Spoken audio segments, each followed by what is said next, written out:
hasratku, rinduku memuji, memuliakan. Shalom Bapak Ibu dan Saudara yang terkasih. Saya coba ungkap kepada kita bahan-bahan diskusi kami dalam persekutuan tentang membunuh. Jadi di satu sisi Allah melarang manusia untuk membunuh, tetapi di sisi lain Allah memerintahkan untuk membunuh.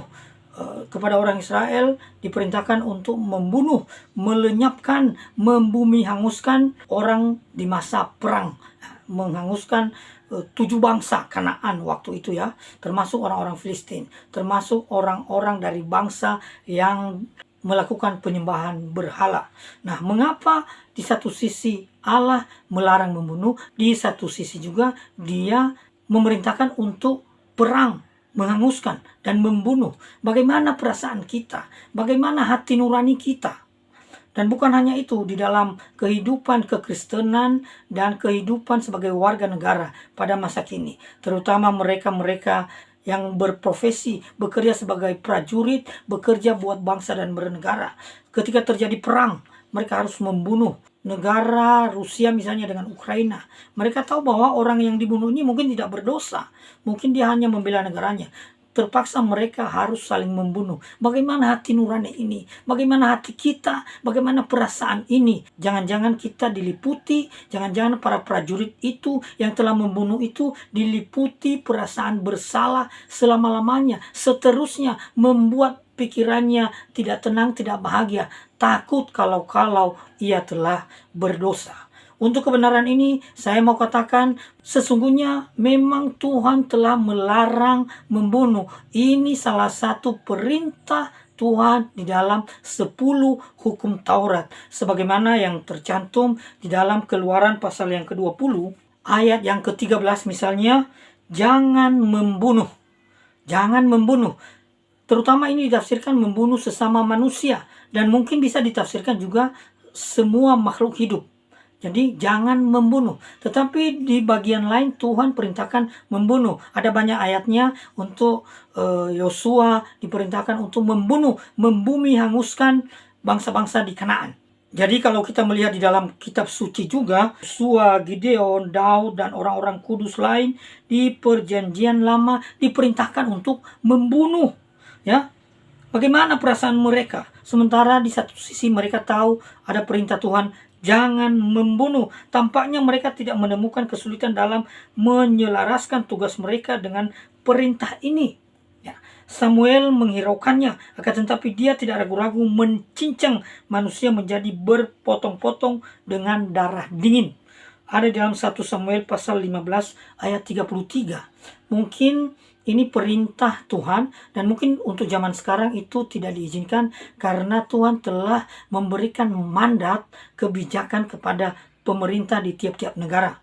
Memang di negara kita ada di sini namanya hukuman mati, ya.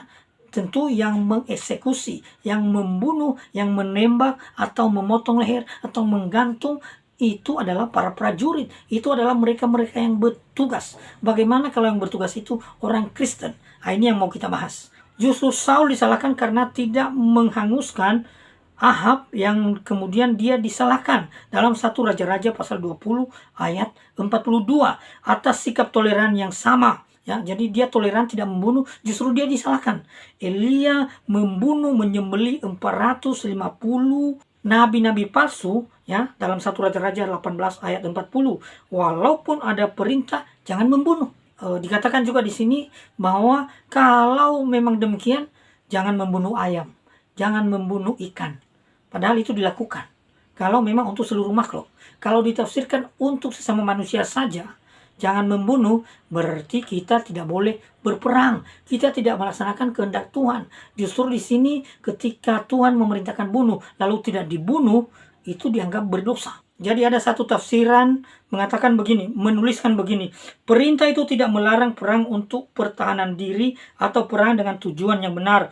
Orang-orang seperti Washington, Havelock, Chinese Carden, dan Stonewall Jackson adalah orang-orang yang berhati-hati dan orang-orang Kristen yang terkenal. Namun mereka berperang tanpa penyesalan.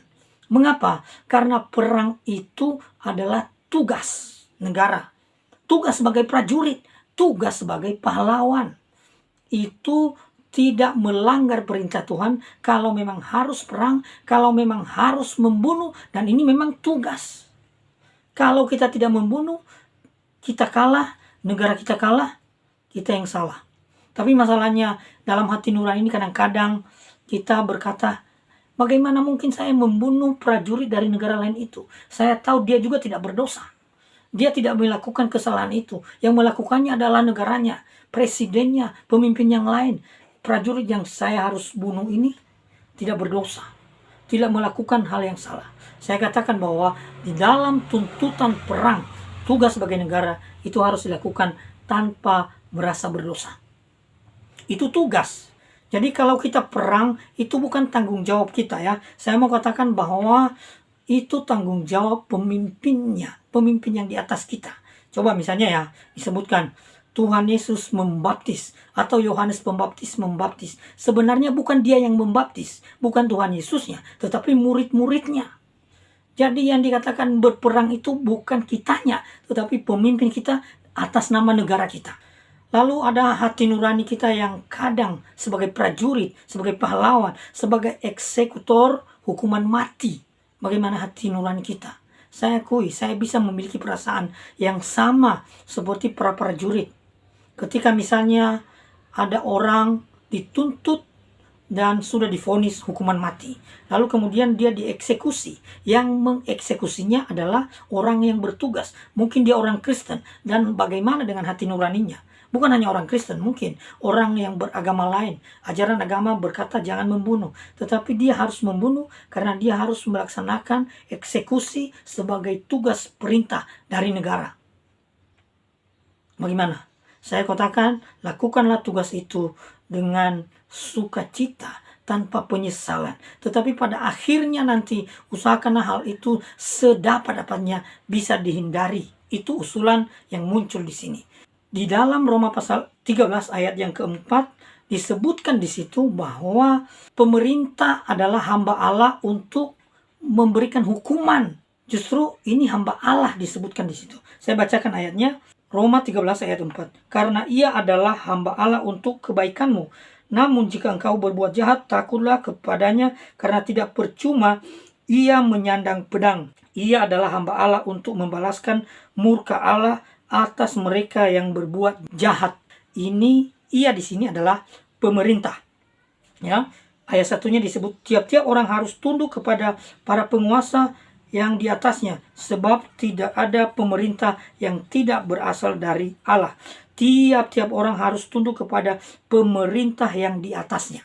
Jadi saya ulangi lagi bahwa ketika menjadi eksekutor, tembak mati, menggantung orang di negara-negara lain, sementara dia orang beragama, orang Kristen, itu lakukan tugas itu dengan tanggung jawab penuh, tanpa penyesalan. Sebab itu bukan tanggung jawab pribadi, itu tanggung jawab negara, itu tanggung jawab pemerintah, dan Anda melakukannya, prajurit melakukannya, eksekutor melakukannya atas nama pemerintah. Di sini disebutkan bahwa pemerintah adalah hamba Allah untuk membalaskan murka Allah, untuk memberikan hukuman kepada orang yang berlaku jahat, berlaku tidak benar.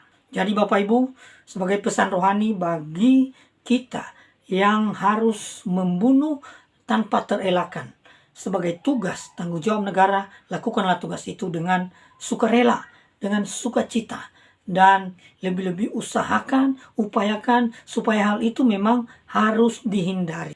Selebihnya daripada itu, jangan pernah membunuh. Selebihnya daripada itu, kita mengusahakan kehidupan yang layak, kita menghargai nyawa sesama, kita menghargai kehidupan orang lain sebagai karunia daripada Tuhan. Kita lebih baik mengusahakan hal-hal yang baik, hal-hal yang indah, menghindari hukuman mati, menghindari perang, menghindari saling membunuh. Dan kita memuliakan Tuhan dengan cara menghargai kehidupan sesama kita, jangan membunuh mereka. Tuhan memberkati kita. Amin. Hidup hasratku